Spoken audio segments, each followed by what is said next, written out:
Hello everybody, welcome to the Analyst by Vajiram and Ravi dated 12th March 2026 where we would try to comprehensively analyze 7 articles in 2 different sections along with your daily mains answer writing program.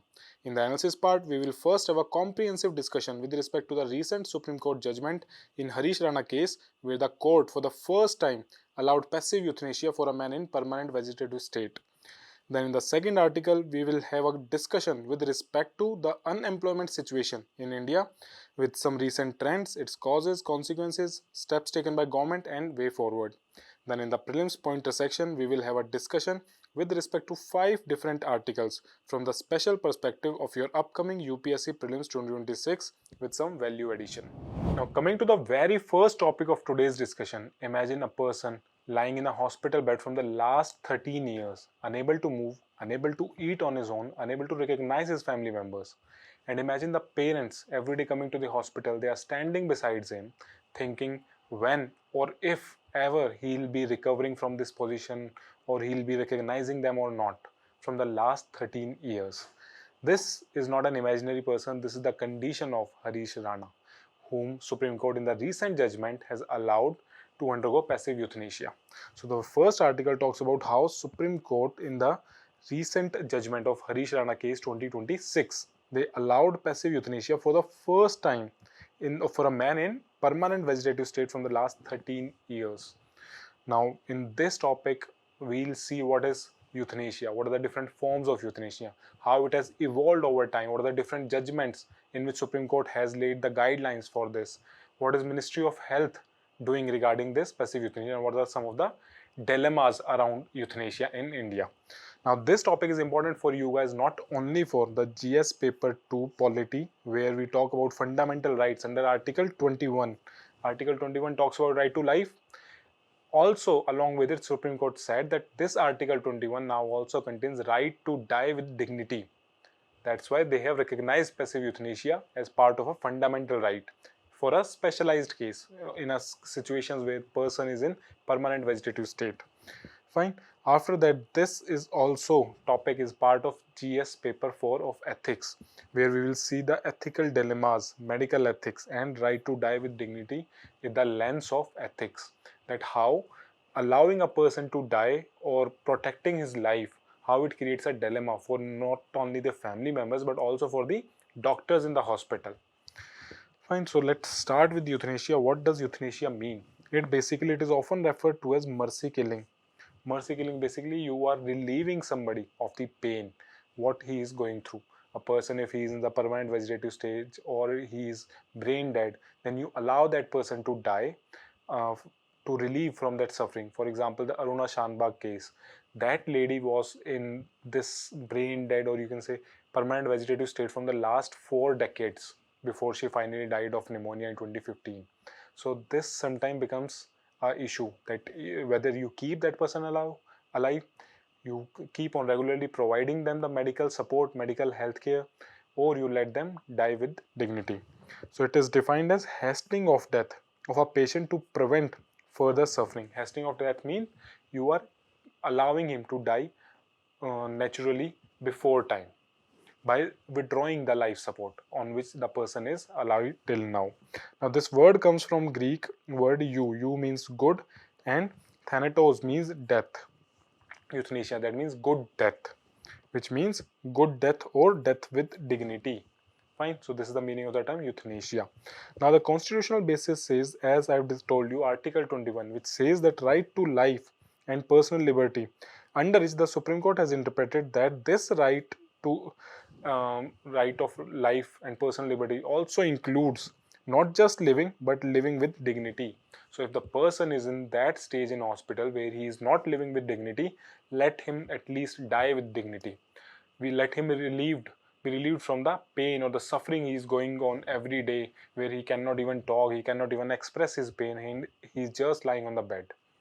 Fine. Now talking about the types of euthanasia, first is voluntary euthanasia, where the patient's informed consent or in the form of living will is recognized, or a person can write his will that once I go into some kind of accident or in this stage, in the permanent vegetative stage, let me die through passive euthanasia. Just like a person writes his will that his property will be distributed in such and such manner after his death, similarly a person can write a living will also, what can be done with his body once he is not in his senses to take any decision.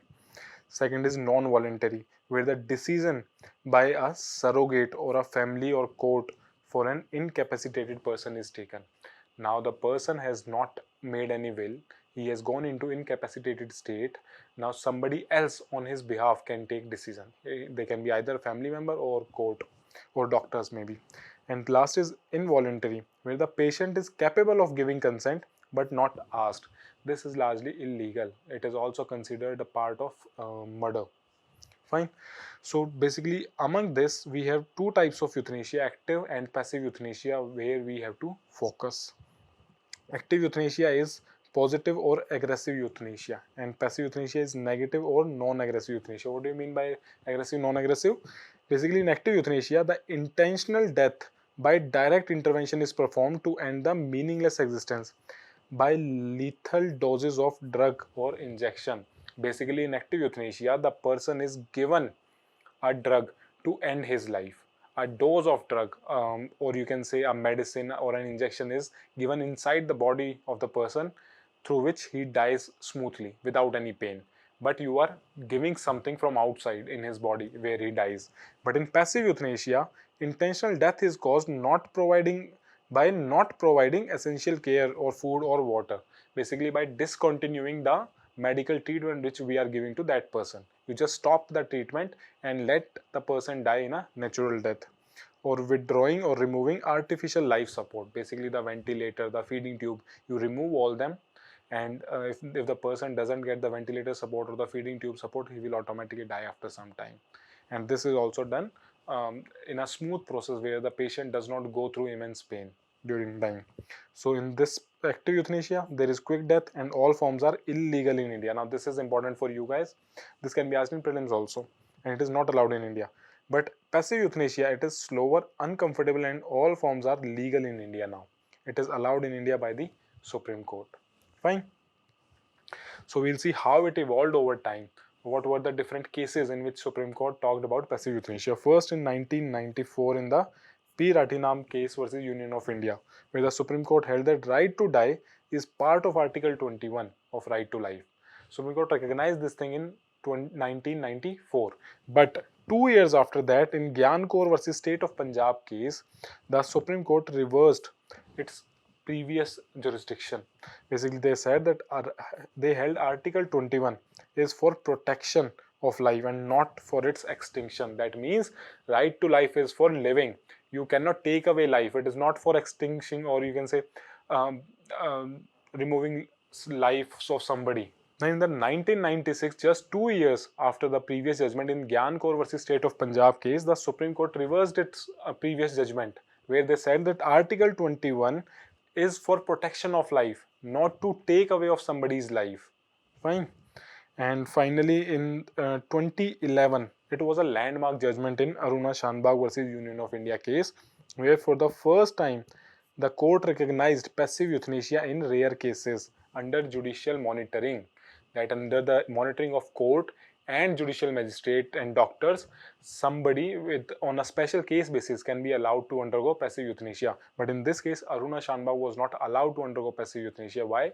Because the nurse who was taking care of Aruna Shanbag from the last 4 decades, she was her friend. She said that I'll take care of Aruna Shanbag in any state, and it is my responsibility to take care of her. I don't want her to die. But later on, after 4 years, she died of pneumonia disease. But in 2018, again, it was a major judgment in Common Cause versus Union of India case, where the Supreme Court declared that right to die with dignity is a fundamental right under Article 21, and it legalized advanced medical directive, which is called living will. We already discussed living will. Living will is a legal document specifying an individual's preference for medical treatment if they become incapacitated. That means if they are not capable of now taking decision on their own, they have already taken decision and put it in living will when they were in their senses. So after this 2018 case where the Supreme Court recognized right to die with dignity, finally after 7 years in 2026 Harish Rana case, for the first time practical implementation of this thing has happened, where Supreme Court recognized removal of life support, specifically the feeding tube. The feeding tube which was feeding food to Harish Rana will be removed for a 32-year-old after 13 years of vegetative state. He was eating food from the feeding tube from the last 13 years. He was not able to move, not able to eat anything. Harish Rana basically fell from a floor building and sustained some head injuries, after which he came into the vegetative state. Now, for the first uh, thing here is that for the first time, Supreme Court explicitly ruled that feeding tube is a medical treatment and not just basic care. Feeding tube is a medical treatment. That means with the help of feeding tube or machines, if you are providing food to somebody, that is also part of medical care. It is not basic care.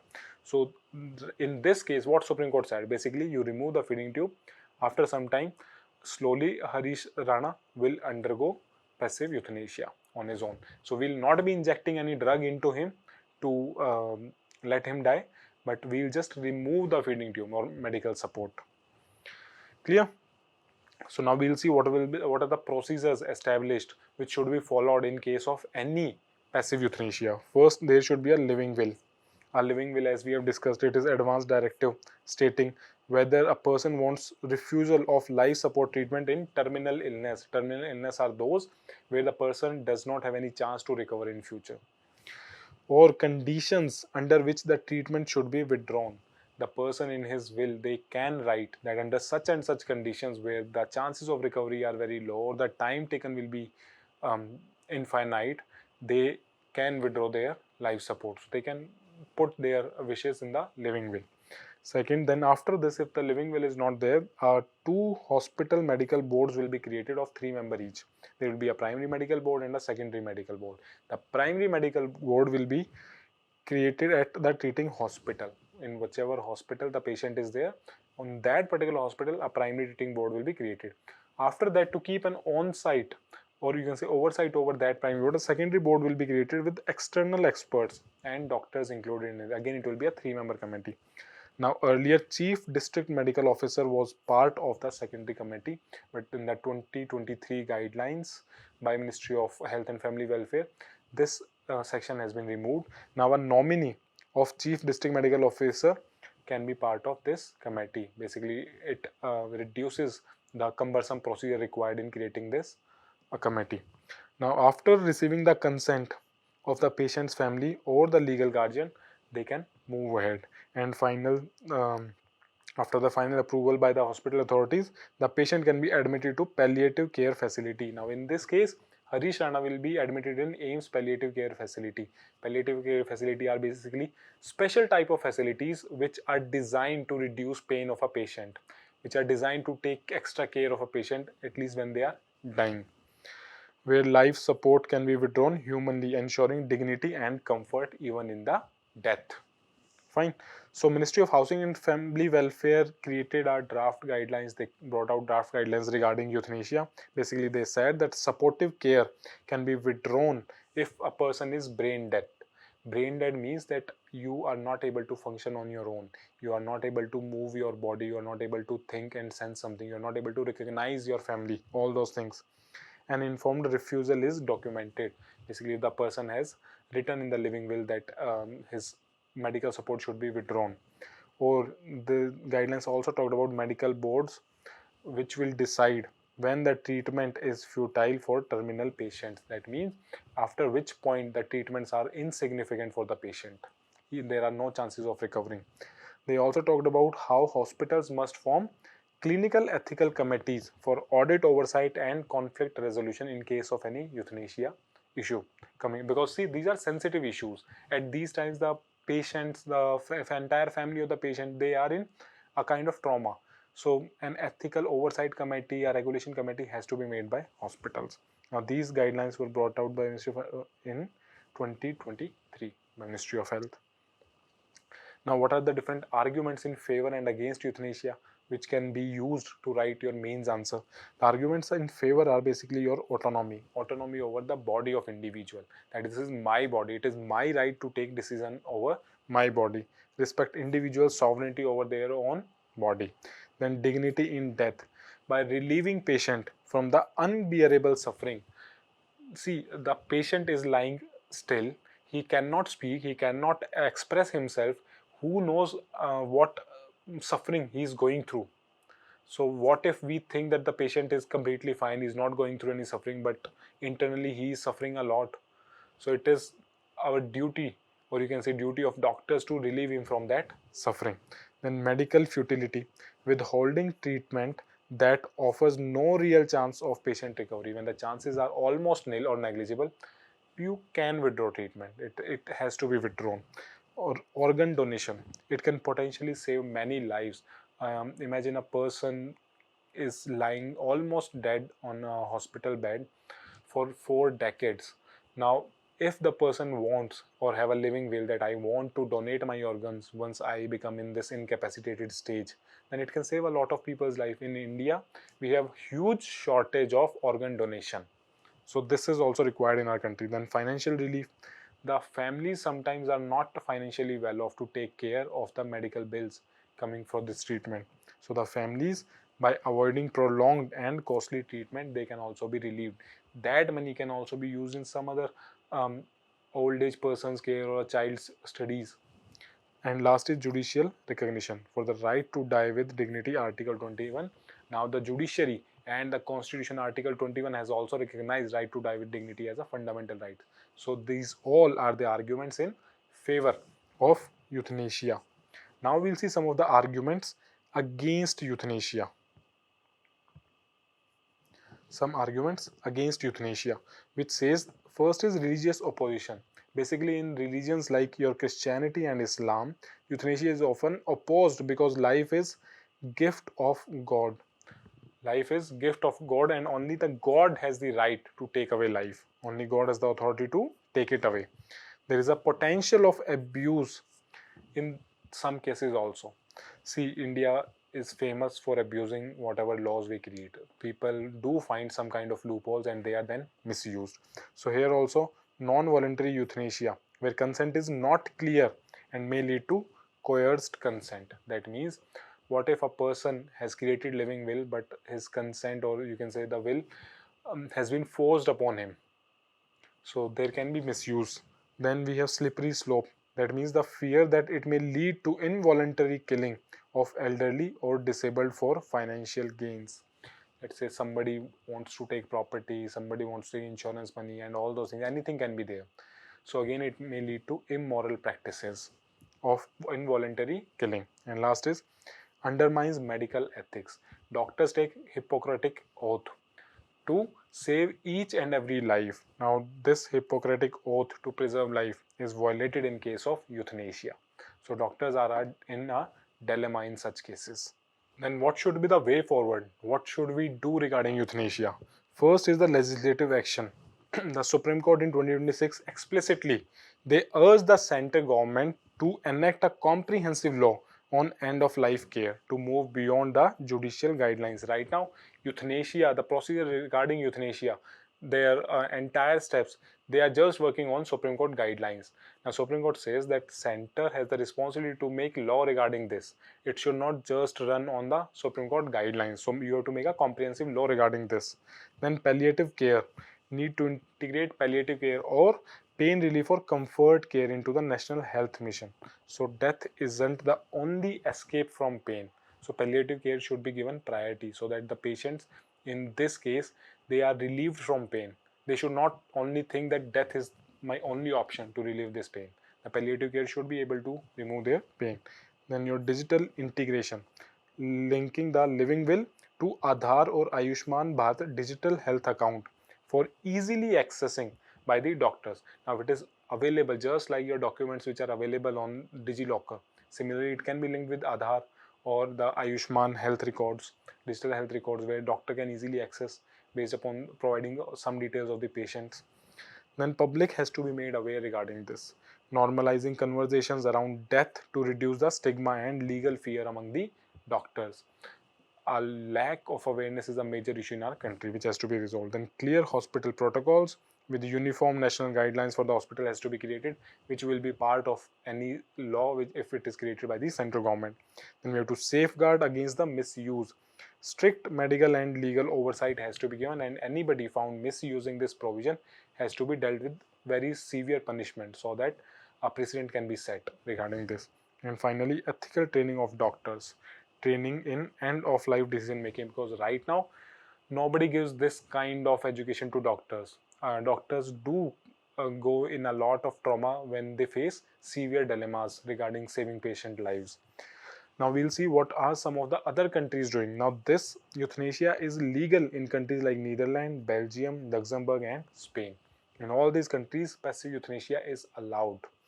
But however, in some countries like UK, in UK, it is considered illegal in United Kingdoms, and it is equivalent to manslaughter.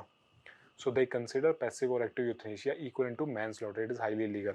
In some states of USA, it is again allowed, but not in all the states. Similarly, New Zealand or your Switzerland, they bans euthanasia but allows assisted dying in the presence of doctors. That means some form of euthanasia is allowed there, but not entirely.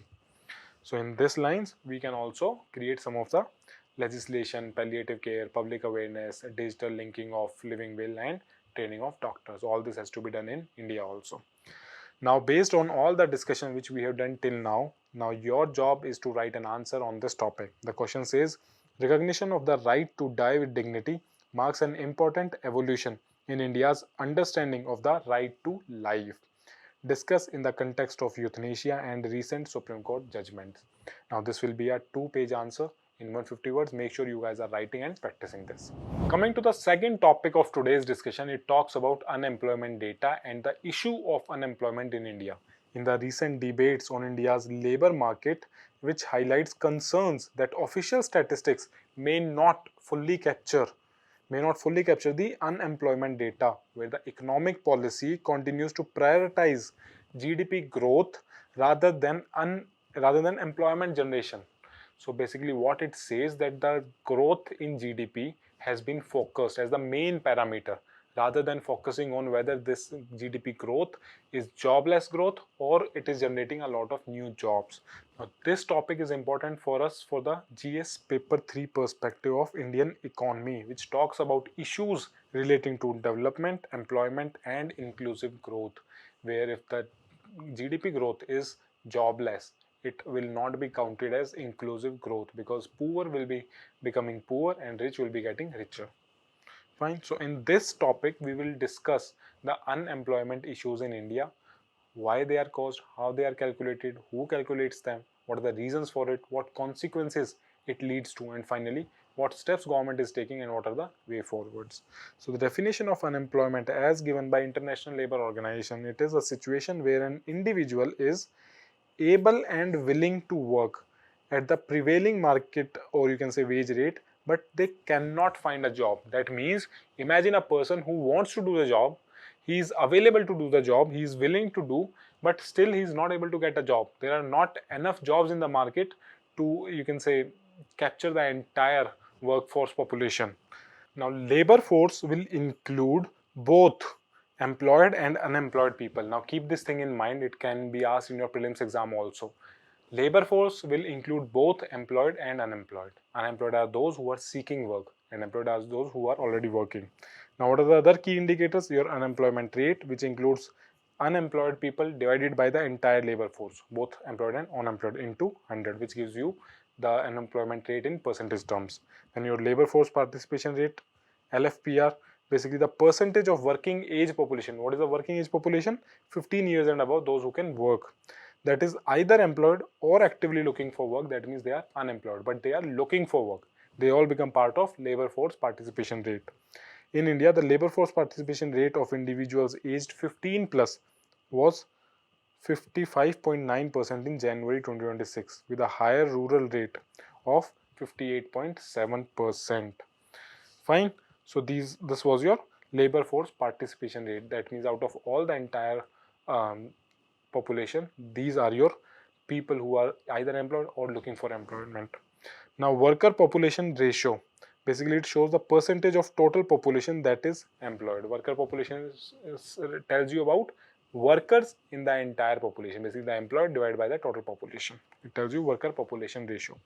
Then who calculates the employment and unemployment trends in India? Basically, NSO, National Statistic Office, under the Ministry of Statistics and Program Implementation, MOSPI. They conduct periodic labor force survey.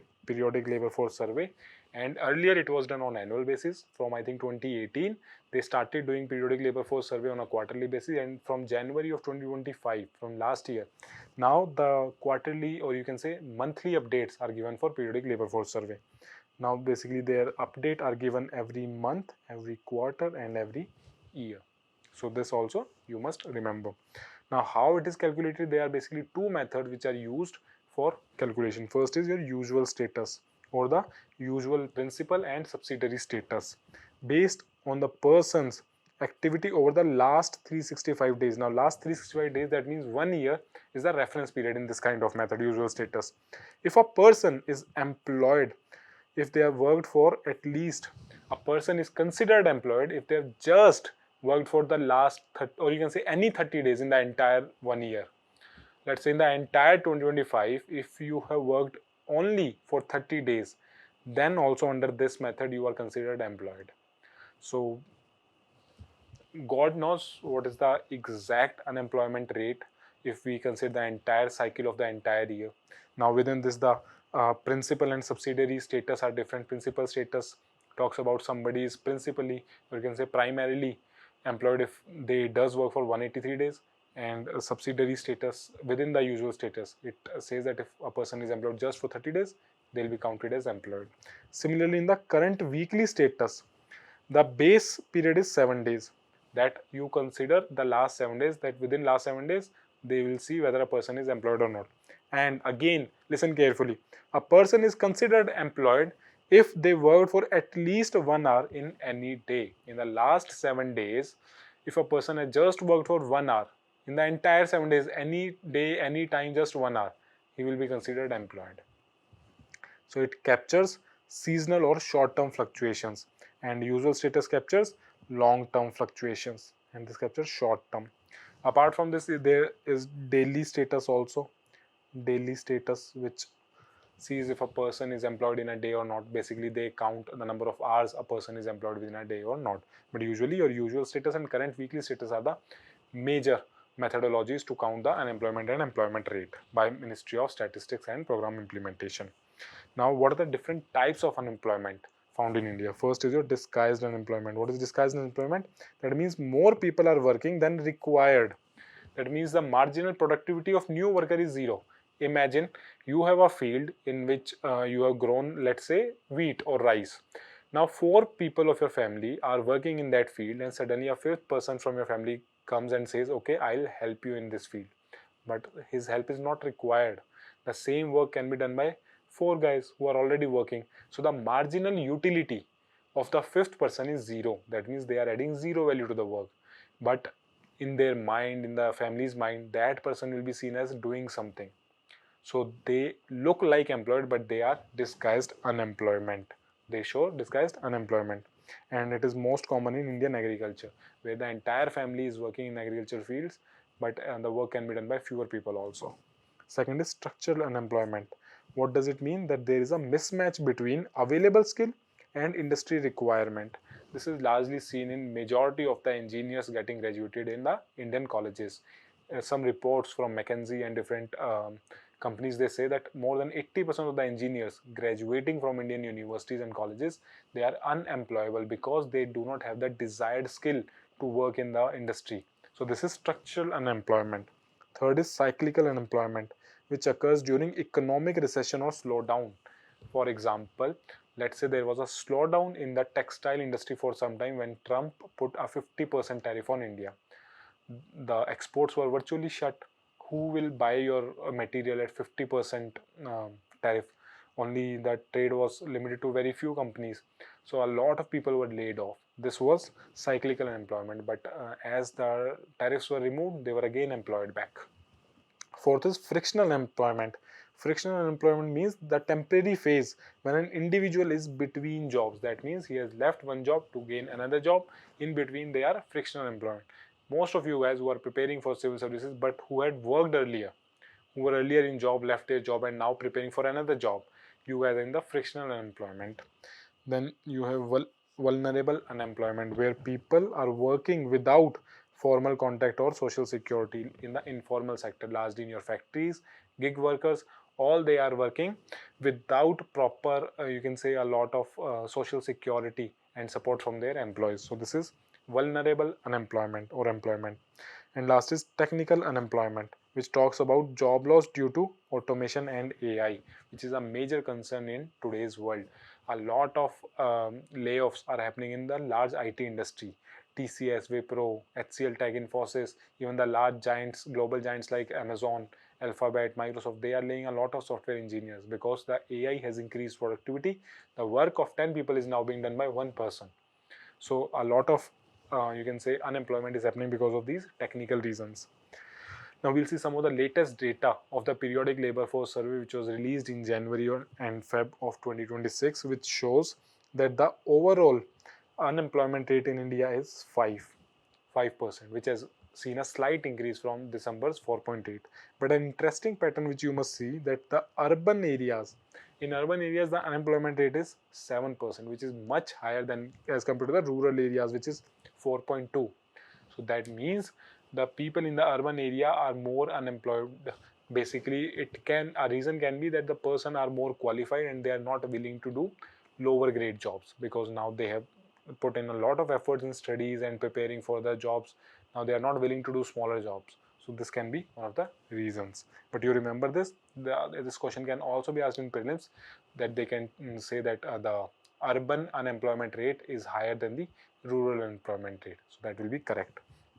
Now if you see the gender gap within unemployment, female unemployment rate in urban areas is higher at 9.8%, is even higher than male, compared to the rural female unemployment rate at 4.3%. So rural female unemployment rate is very low as compared to the urban female. There is also a sectoral shift, which the periodic labor force says that post 2025 the data shows a re-agriculturization trend, where workers are moving back to rural areas due to urban cost of living increases. The inflation was very high until last year. The inflation touched up right up to 7-8%. So the cost of living, the purchasing power of money has reduced, the cost of living has increased, but the salaries have not increased proportionately. The salaries have remained same, but the expenses have increased. So in this situation, a lot of people migrated back to the rural areas to do agriculture, and this trend is called re-agriculturization. Fine. Then we'll see some of the reasons for high unemployment in India. First is your jobless growth, that GDP is growing. We are the fastest growing major economy in the world, but this GDP growth is not reflected in job opportunities. GDP grows primarily in capital intensive sectors, that means tech and finance sectors, which employs less people, but the GDP growth shown is high, rather than labor intensive ones. The labor intensive sectors like textile, manufacturing, their growth is stagnant. They are not growing very fast. If they grow very fast, a lot of people, your women also will be employed in a huge number. There is a mismatch between education and skills required in the industry. High educated unemployed, because degree do not align with the modern market needs, what is required in the market. You must have seen a lot of news regarding how even in the post of grade 4 MTS multitask service or a peon post, people with MBAs and postgraduates, they are applying for those jobs. Fine. Then you have slow industrialization. The pace of industrialization, the growth of manufacturing in India is very slow, and the share in GDP of manufacturing is stagnant around 16 to 17%. We have a target of taking it up to 25%, but still we are not able to achieve it. The Make in India program, the Make Atmanirbhar Bharat program, they are still insufficient to increase the share of manufacturing in our country. Then you have social factor like low female participation. Why? Due to the double burden of home and work. In fact, apart from this, there is safety issue, there is infrastructure issue for women. Women do not have basic amenities like toilet in the workplace. Then you have small and micro enterprise, MSMEs, which are not functioning very well. They are the largest job creators. They face credit and regulatory hurdles. A lot of paperwork is required for MSMEs to comply with. So it creates issues. And then there are other issues like high population growth and large population base of India, inadequate education system which does not match with the required skills in the market, and the informal sector dominance. Largely your informal sector in the form of small factories, gig workers, and all those. What will be the consequences of this unemployment? The consequences will be, it will create a kind of loop. The reasons will lead to consequence will further lead to those reasons. Financial difficulties by poor people, reduced purchasing power, like how people are shifting back to the rural areas, social stigma and psychological impact on the individuals who are already um, in their, let's say, 30s but still do not have job. Like individual face criticism, low self-esteem and psychological stress from the society, who keeps on asking when will you get a job. Similarly, a lot of brain drain may happen. Individuals may migrate to another country to work. Then increased inequality will be there, and social unrest can be seen because of it. When such kind of situation arise, a lot of this social unrest can be manifested in the form of protests, strikes, and demonstrations. These things were also seen in the case of Sri Lanka, Bangladesh, and Nepal. So India has to take care of this thing. And lastly, your economic burden on individuals, where the government, not only on individuals but the government also, where the government has to bear the burden of providing social welfare. Like how the government is still now providing free food, free ration to 80 crore people. It creates a fiscal burden over the government, and it may lead to unemployment benefits like Ladli Bahani Yojana. A lot of government schemes are being run where government is giving free money to people, which sometimes our PM also calls it Revdi culture. So this will be promoted because of high unemployment. So this all will be the consequences of unemployment. What government is doing regarding this? What steps are being taken by the government? The steps are recently Viksit Bharat, Guarantee for Rozgar, and Ajivika Mission Grameen, which is in short called VBG Ramji Act of 2025. Now this act replaces the old Manrega, Mahatma Gandhi National Rural Employment Guarantee Act. Now VBG Ramji is the new name of the Manrega Act, but they have also modified it some bit. They have increased the guaranteed work from 100 to 125 days now. That a minimum 125 days guarantee is provided by the government, that we will provide you this much work for rural unskilled work in rural areas and unskilled. Make sure you remember these two things. And the changing the funding ratio to 60-40. Earlier, largely the funding was provided by the center. The unskilled wages of people who are unskilled and doing work, they were largely given by center, but now the share of states has also been included. 60% will be given by center, 40% by the states. Apart from it, what else? PM Viksit Bharat Rozgar Yojana 2026, it offers a direct incentive up to 15,000 for first time employees in the formal sector, which is linked to EPFO. Basically, they promotes formal kind of jobs. If somebody is employing a person, so government gives the employer 15,000 as a contribution from government side. It incentivizes people to join formal work formally. Now, formal work will be known if their account is linked to EPFO, Employee Provident Fund accounts. Then PM Kushal Vikas Yojana 4.0, basically to skill upskilling of person, focused on new age skills like AI, robotics, and green energy. Basically, these are the new technology which will employ a lot of people in future. Government is focusing on there. Then Pradhan Mantri Mudra Yojana, basically to provide loans up to 10 lakh to individuals, the collateral free loans. Then similarly, PM Swanidhi scheme for street vendors. It was started during COVID times, where street vendors were given some amount to sustain their business, which can be later repaid, and interest subvention can be done. Then other schemes like Startup India, Stand Up India for um, the backward section of society. Then Digital India, Smart City Mission, and Rozgar Melas are organized for people to get employment. So apart from this, a lot of other schemes are also being run by the government where they focus on employment generation. What more has to be done? If still this is not sufficient, we are facing a lot of unemployment issue, so more needs to be done, and it can be done in the form of promoting labor intensive export and sectors. For example, your sectors like leather, textile, and food processing, they can employ huge amount of population including women, and this can be a good revenue potential for our country. We can export a lot in your leather, textile and food processing. In fact, we are now exporting a lot in manufacturing also. So automobile export is also a major thing which we are promoting right now. Automobile is a sunrise industry in India, and we are among the top exporters of two-wheelers and three-wheelers in the entire world. Then urban Manrega on the lines of rural Manrega or rural VBG Ramji scheme. Similarly, you can bring an urban unemployment, or you can say employment scheme, because the unemployment rate in urban areas were higher, as we have seen previously in the graph.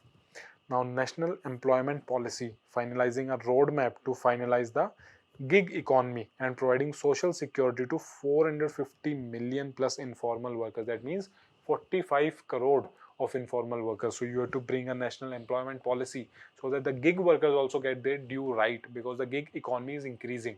Gig workers basically include your cab drivers, food delivery partners and all those things. And lastly, educational reforms, which are the bedrock of all the reforms, because we have to shift from degree based to competency based learning as per the new education policy 2020. Our education system should be in line with the demands of the industry, what is required in the industry. Otherwise, what is the need of getting an engineering degree if you can't find a job? So we have to reform the education system also. Now with this, you have to again try attempting this question and write the answer. The question says, most of the unemployment in India is structural rather than cyclical. In light of this, evaluate the potential impact of generative AI on India's jobless growth phenomena, particularly with the white collar and IT services. Basically, the question is saying that how India's unemployment is more structural rather than cyclical. In cyclical, today you have unemployment, tomorrow again you can have employment, but structural unemployment sustains, it remains there for longer time. Why India has this? And what more unemployment can be due to generative AI, which can lead to jobless growth in IT industry. So try attempting this question. It is a 15 marker. You have to write it in 3 pages, and this is part of your daily practice. Now we move to the prelims pointer section. The first topic talks about CBI, where CBI have arrested one of their own person, their own inspector, who was seeking a 2 crore settlement complaint from a Delhi businessman. CBI has the primary responsibility to prevent corruption among its employees, and when their own person who are employed in CBI, if they are seeking a bribery, so it raises an issue over the functioning of CBI. But the good part also here is that CBI has caught that person. So it shows that CBI is working efficiently, or the Central Bureau of Investigation. Now, I'll tell you some of the interesting facts which can be directly relevant for you guys for the 2026 prelims exam. Make sure you note them down, or you learn them carefully. The genesis or the start, or you can say the beginning of CBI, Central Bureau of Investigation, it was established in 1963 on the recommendation of Santanam Committee. Santanam Committee on the Prevention of Corruption. So the Santanam Committee suggested the central government there should be a Central Bureau of Investigation to prevent corruption. It is India's premier investigation agency, that is highest investigation agency, responsible for investigating serious crimes, corruption and economic offences. In fact, you must have heard in the news that sometimes whenever there are serious crimes, a lot of victims, they request the government that transfer this case from state police to CBI, because CBI is a centralized police. It is highly modern, more technically advanced, have better forensics, better expert. So that's why it is the premier investigation agency of India. It comes under the Ministry of Personnel, Pension and Public Grievance. Now remember, it does not come under Home Ministry. So here a mistake can be made. Make sure you remember this point. It comes under Ministry of Personnel. Then even the most important point, it is a non-statutory and non-constitutional body. Non-statutory and non-constitutional. A statutory body is one which is made by any law, which is noted down in the statute of government. And a constitutional body is one which has been formed by any act or article of constitution. But here, this Central Bureau of Investigation is an executive body. It is not a statutory, not a constitutional body, it is an executive body. Yes, it has been formed under the Delhi Special Police Establishment Act of 1946. Basically, the CBI gets its power from this Delhi Special Police Establishment Act, but it is not formed because of this act. This act came in 1946, CBI was formed in 1963. Powers are taken under this act, but it is not statutory body. Make sure you remember this point. These two are very important prelims pointer for you guys. It basically it coordinates investigation on the behalf of Interpol in member countries. Basically, whenever Interpol has some work regarding India, they contact CBI. Interpol is international police, which works in the entire international region. Now, this CBI is headed by a director who is appointed by a high-level committee consisting of 3 people. The Prime Minister as the chairperson, then leader of opposition in Lok Sabha, who is the leader of the largest single party in Lok Sabha, and third is Chief Justice of India, or a nominee by the Chief Justice. So these 3 members together finalize a person who can head the CBI. Basically, why executive does not have a hold here, because the CBI is misused a lot of time against the opposition parties. So opposition and judiciary has also been given a say in selection of the head of CBI, because how honest or how neutral the head will be, the same way the CBI will be functioning. But there are some consent related issues regarding CBI in recent years. Now, what is consent related issues? Unlike the NIA, National Investigation Agency, which has a pan-India jurisdiction, the CBI cannot investigate crimes in state without the consent of the state government. That means if any crime happened in the state and the CBI has to investigate it, they have to take the permission of the state. Now, this is given under the Section 6 of Delhi Special Police Establishment Act. Now, because the police is a state subject, police is a state subject given in our constitution. That's why the CBI has to take permission of state, because police should primarily be under the state control. To make work easy, states traditionally provide general consent to the CBI, that we have given a general consent. You, anytime you come, you act like a police and you can investigate here, which allows CBI to investigate central government officials without asking permission every time from the state. So general consent has been given. Okay, you are allowed all the time. But a specific consent is also given, where states must give approval for each investigation on a case-to-case basis. There are certain states like Punjab, Kerala, West Bengal, the opposition-led states, which have withdrawn the general consent given to the CBI. Now CBI, whenever they go to investigate a case in these states, they have to take the permission of state government. That is your specific consent of the state government. Several states I have told, like West Bengal, Tamil Nadu, Kerala, Punjab, they have withdrawn general consent. So CBI cannot easily work there. They have to take the state government's permission.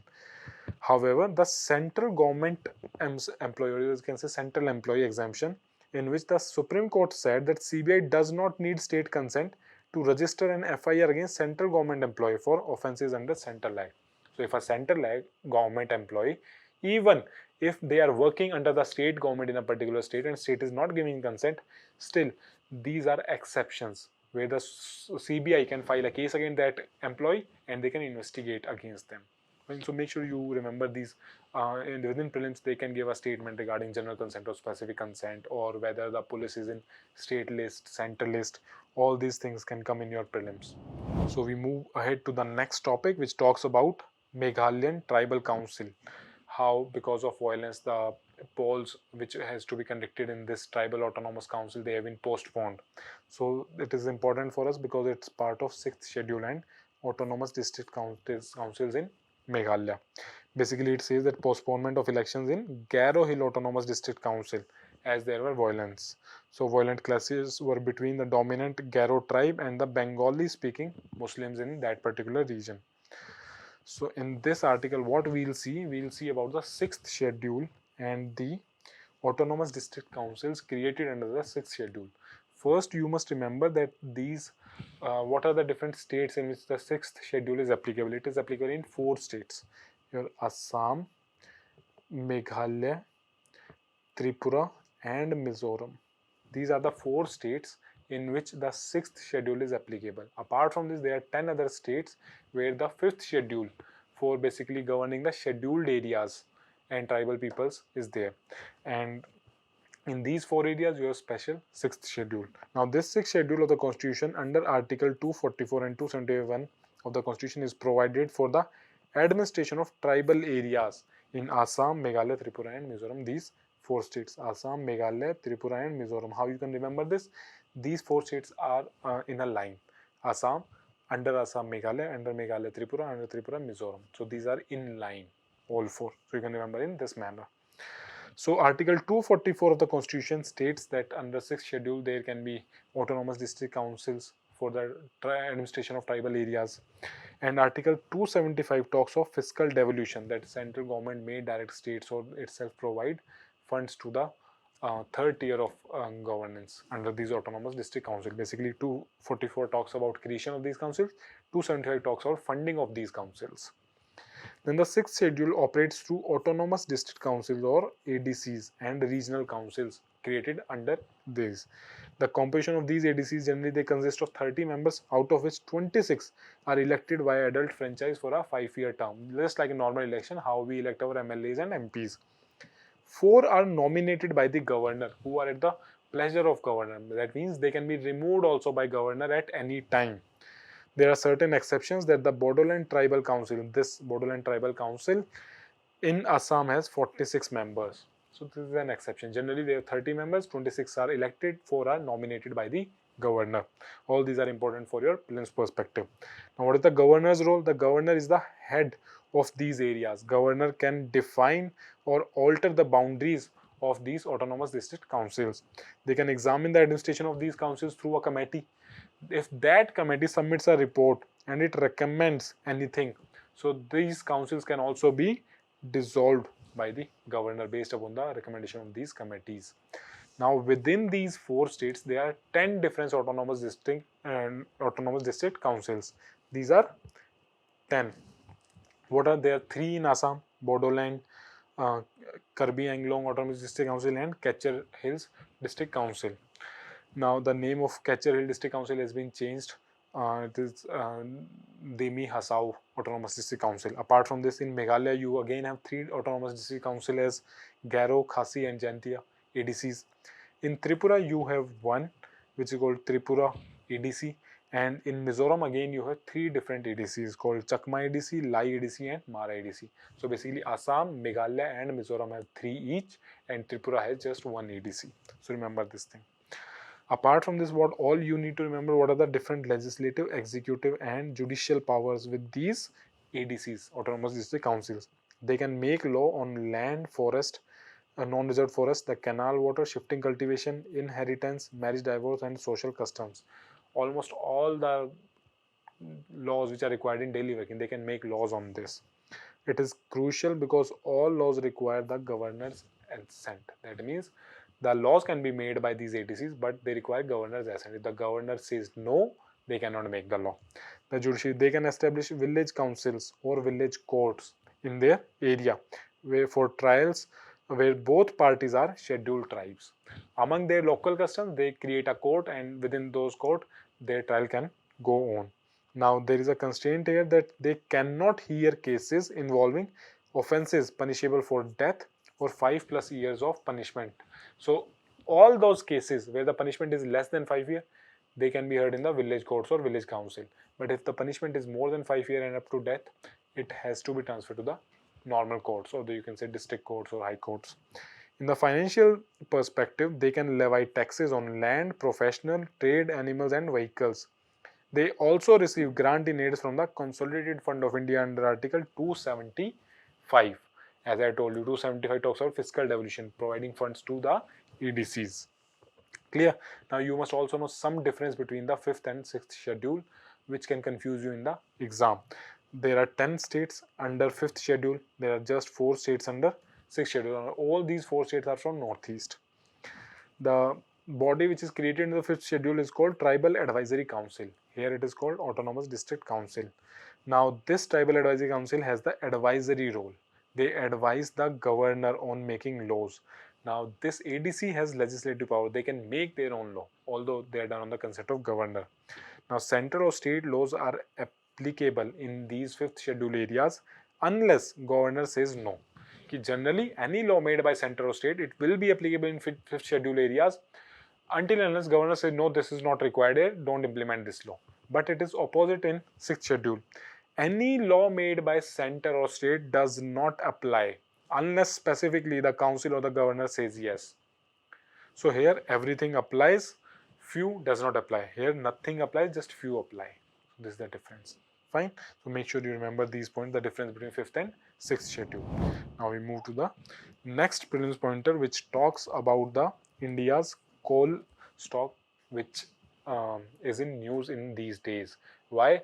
Because we are facing an energy crisis because of the West Asian war.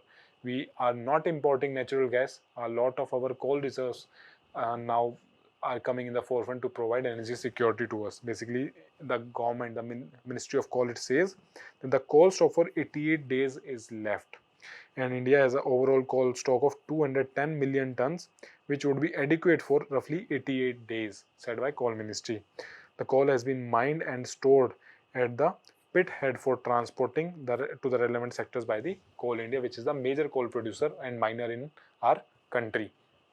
So recently, in the last fiscal year of 2024-25, the coal production in India reached 1 billion ton in 1 year. Out of that 1 billion ton coal production, right now 210 million tons is mined and left at places, so which can be used right now. So it is part of your geography, mineral resources, which can be easily asked in your exam. So what you have to remember here, you have to remember about the coal sector in India. Coal is a sedimentary fossil fuel which has been formed from vegetable matter, which has been composed over millions of years. Basically, what happened earlier, there will be some forest or kind of vegetative matter which got decomposed, which got overlaid by any sedimentary or metamorphic deposits. Now, when these deposits stay there for 100, 200, 300, 400 million years over a large geological time scale, these vegetative plants, or you can say forests, they are converted into coal. Fine. So they are sedimentary fossil fuels found in between sedimentary layers. India has the fifth largest coal reserve. Remember this point. We are the fifth largest coal reserve of 361 billion tons. However, we are the second largest producer and consumer of coal globally.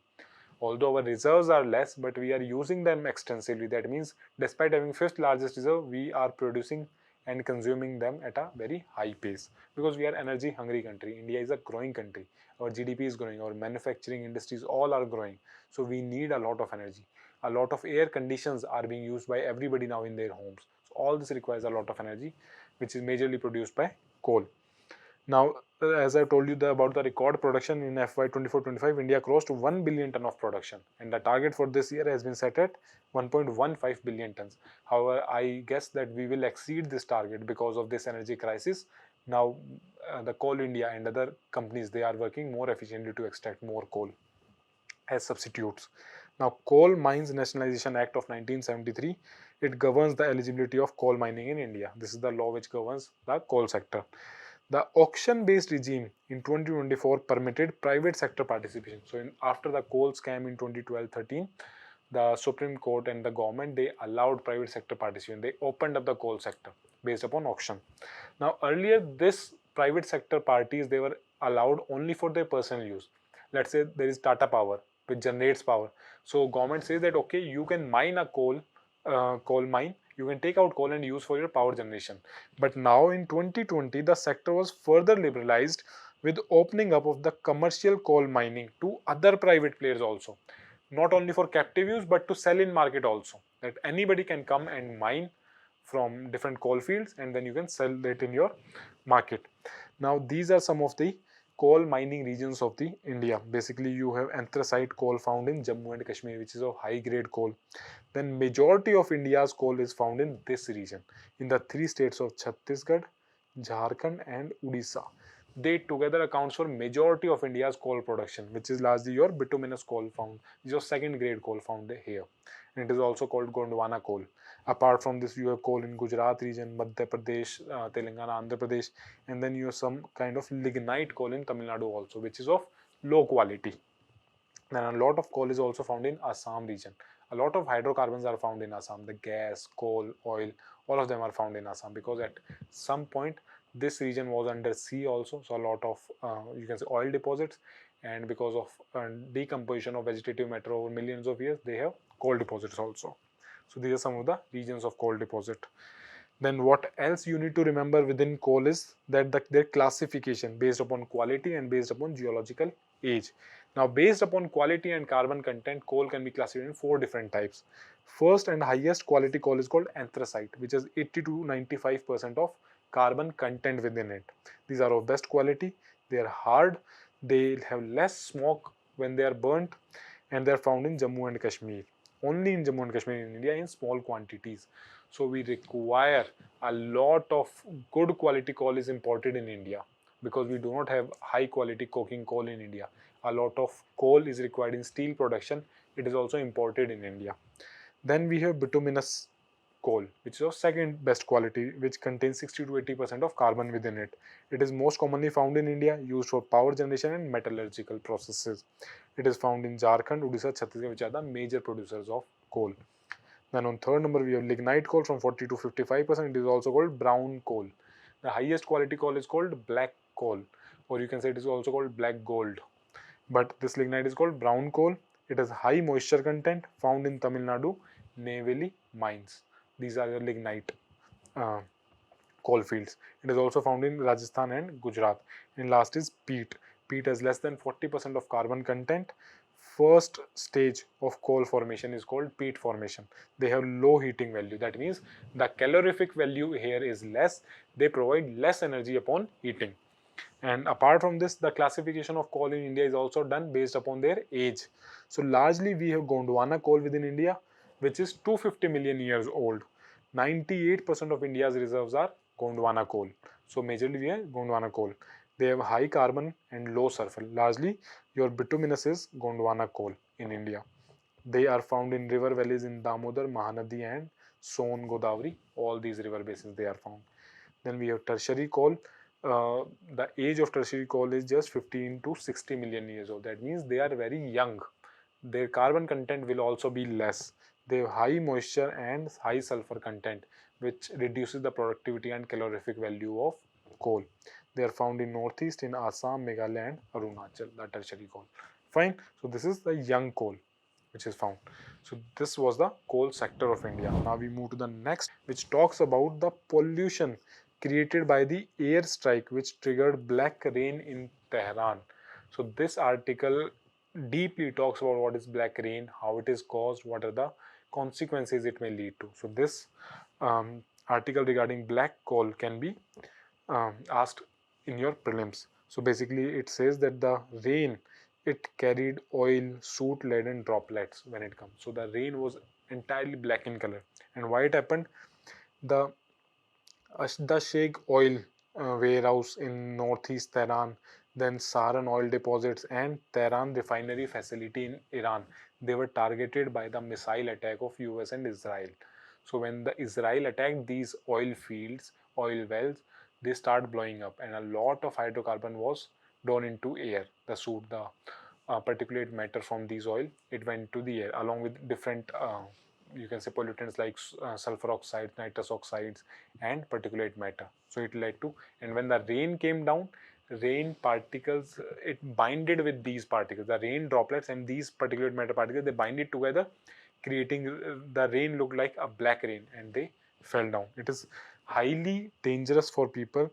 The explosions reportedly released significant quantities of toxic hydrocarbons compound like sulfur, nitrogen oxide into the air. The air moved through pollutant saturated skies over the cities. It abandoned these chemicals and fell back down as oily blackened precipitation. So it literally was a black rain. It also had some health impacts. Iran's advisory was given to the people to that you should remain inside during this time. So inhaling or touching this smoke or particulate matter particles could lead to headache, skin irritation, eye irritation and difficulty in breathing. So and a long-term exposure may also lead to risk of cancer. There can be lung damage, chemical burns to the skin also. Now petroleum mixtures containing thousands of hydrocarbons including benzene were extremely toxic. A lot of benzene is a polluting material. It is very toxic for humans. So they are released because of burning of this oil also in environment. So given the location of the city, the Tehran city is surrounded by a lot of hills which traps the air. So the pollutants are not dispersed easily. They are trapped there. And when the rain comes, they carry the pollutants with them. So scientists warned of favorable forever chemicals. There are a lot of forever chemicals into the oil which remain in environment for a longer period of time. Again, they may lead to toxicity and health hazard risk for humans. Now, they may also lead to corrosion of buildings. They may lead to contamination of vegetation and could expose humans and animals to toxic compounds through the food chain. A lot of heavy metals, or you can say pollutant, forever chemicals, pollutants, they can sustain in environment for a longer period of time and may accumulate in the food chain. What we have to remember here regarding black rain is that the location, primarily in Tehran, Karaj and surrounding Elbrus region. Now these were the regions where black rain happened, so they were in news. UPSC has a habit of asking this type of regions and matching them with the country. So you can get this question of match the following of different places to different countries. Now scientists was that what is the scientific process behind this black rain? Basically the atmospheric scavenging. That means wet deposition. Atmospheric scavenging is the technical term for this type of black rain, which you must remember. This occurs when falling droplets, they capture the suspended soot, ash and oil particulate matter from the air and bring them down along with the rain droplets. The catalyst is, as you know, the military strike on oil refineries. And basically what oil refineries? In the Agdashe, Saran and Karaj during Operation Epic Fury and Roaring Lion. Roaring Lion is operation by Israel and Operation Epic Fury is by USA. What are the chemical composition or the toxic cocktail? Which are the pollutants which lead to this black rain? First is your particulate matter 2.5, which are your unburnt carbon and soot. The black material, when you burn a candle, you see a lot of black material get deposits on the top of candle. So that is again unburnt carbon. A lot of soot is deposited in the atmosphere. Then hydrocarbons and pH. pH are your polycyclic aromatic hydrocarbons, which are again toxic pollutants which remain in air for longer duration of time. Along with this, you have acidic precursors like sulfur dioxide and nitrous dioxide, which when react with water and create acid rain. So not only there is a danger of black rain, there is a danger of acid rain also. Fine. So hydrochloric acid and nitric acid are formed in the rain in the atmosphere. The nodal agency which is monitoring all this is WHO and Iran's Red Crescent Society. They are providing advisory to people how to stay safe. Now this is the exact condition how black rain happened in Iran, Tehran. So what else you have to remember is basically the difference between acid rain and black rain. Now what is acid rain? It happens when there is industrial emission and vehicular exhaust emission, largely your SOx and NOx, SO2 and nitrous oxide different. Whereas black rain is primarily caused by air strikes on oil refineries and fuel depots, the burning of hydrocarbon and fossil fuels. Now in acid rain, there is chemical oxidation and dissolution of chemicals like sulfur dioxide, nitrogen dioxide into the atmosphere. But here, atmospheric scavenging is the main process. Atmospheric scavenging means clearing the atmosphere. So when the rain droplets come down, they clear these pollutants from the atmosphere. The rain binds these pollutants, bring them down. So they are cleansing the atmosphere. That's why atmospheric scavenging. Rain acting as a sponge for soot. So they acting as a sponge. That means on sponge a lot of particles get binded and they bring them down. Key components, as I have told you, sulfuric acid and nitric acid in case of acid rain, soot, black carbon, different hydrocarbons, pH and heavy metals in case of black rain. Then they appear like a normal rain which is clear acid rain, but they are dark, oily and viscous. They create a lot of stains on building, cars and clothes in case of black rain. The pH level is typically 4.2 to 4.5, but in case of black rain, the pH may vary significantly. It can be as low as 3. pH can be as low as 3, which is highly acidic due to sour crude. Then the primary threat is ecological decay of soil and aquaculture over a long period of time. Here, the main threat is human health. There can be chemical burns, respiratory disease, lung damage, skin irritation, eye irritation to humans. The health impact will be indirect in acid rain and it will be direct in case of black rain. And how it is monitored largely in India? The acid rain is monitored by CPCB, Central Pollution Control Board, and the Environment Protection Agency for global issues. And similarly, black rain is monitored by environmental, it is considered as environmental disaster and managed by or guidelines issued by WHO in case of entire world. So this was your black rain which was in news. Now we come to the last prelims pointer of the day, which talks about vacant posts up to 93,000 in different central armed police forces. The government in Rajya Sabha has told that 93,000 posts are lying vacant in CAPF and Assam Rifle. The CRPF has the highest number of vacancies of 27,000 alone in CRPF. CRPF is the largest CAPF force. which is followed by CISF, which has 28,000 vacant posts. So apart from this, there are different vacancies for different forces are given. According to the data presented, resignation has been on the rise since 2021. So a lot of people are resigning because of the work pressure in these paramilitary forces. So they almost more than 2,300 the personals in these central armed police forces have resigned in 2025 alone. This data has been presented in Rajya Sabha. Now, why it is important for us for the police perspective? Basically, the central armed police force are the paramilitary forces under the union government. They are responsible for internal security, border guarding, and maintaining law and order. So their name was earlier they were called as paramilitary forces, but now their name has been changed to Central Armed Police Forces. They are one notch down to Army, Navy, Air Force. Basically, they get training similar to Army, Navy, Air Force. They get weapon like them, but they are not exactly the defense forces because they are under the control of normal civil ministries. So they function under Ministry of Home Affairs, not Ministry of Defense. This is one point which you have to keep in mind. They can ask you in prelims that CRPF or CISF or BSF, they work under Ministry of Defense. No, they work under Ministry of Home Affairs. They are headed by a director general who is an IPS officer. Okay, generally they are headed by IPS officers. CAPF are not part of Indian Armed Forces, that is Army, Navy, Air Force. They are different from them. Assam Rifles has dual control. This is again an important, interesting fact for prelims. That Assam Rifle, it is the oldest paramilitary force which is in existence. While it falls under the Ministry of Home Affairs for administration, its operational controls lies with the Indian Army, that is Ministry of Defense. That Assam Rifle is under two ministries. Its administration is seen by Ministry of Home Affairs and its operational control is seen by Indian Army, that is Ministry of Defense. So this can be a trick point which you must remember, and it is the oldest one. Which is the largest force under CAPF? It is CRPF.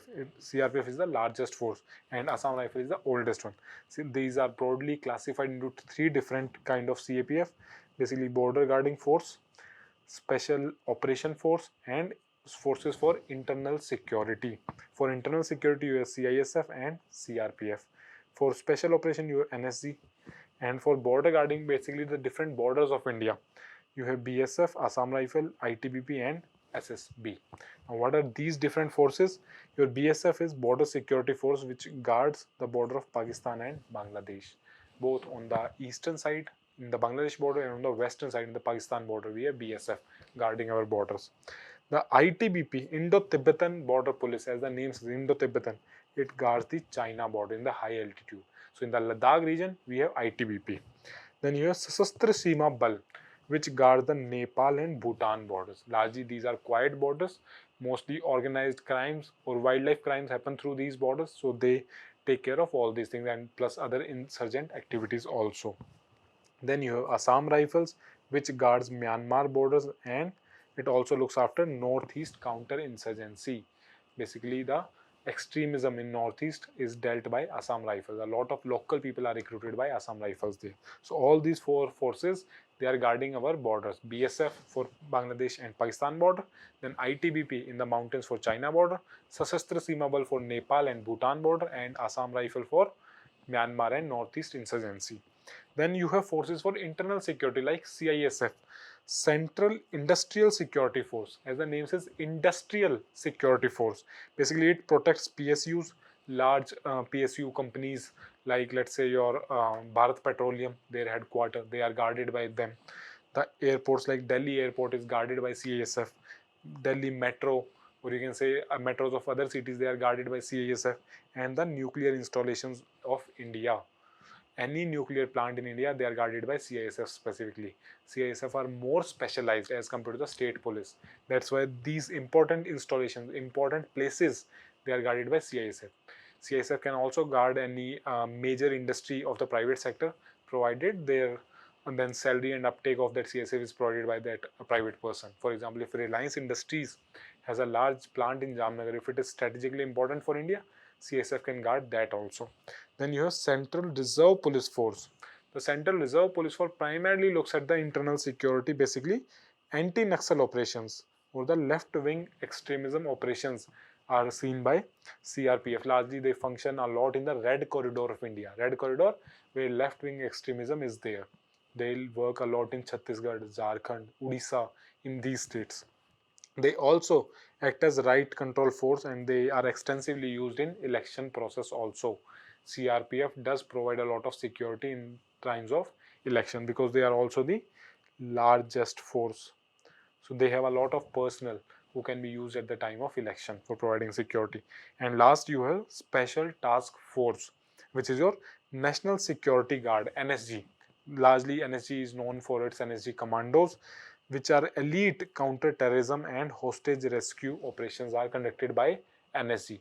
Largely, any major issue, for example, your 2008 Mumbai attacks, at that time NSG was there to fight with the terrorists, and they also are expert in hostage rescue situations, either any plane hijack or any normal hostages taken into custody by any terrorist. So all this is done by NSC.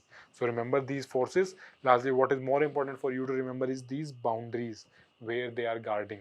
You should know the difference in the borders, which different borders are guarded by which force, and then what is the role of CISI, what is the role of CRPF and NSG, all this.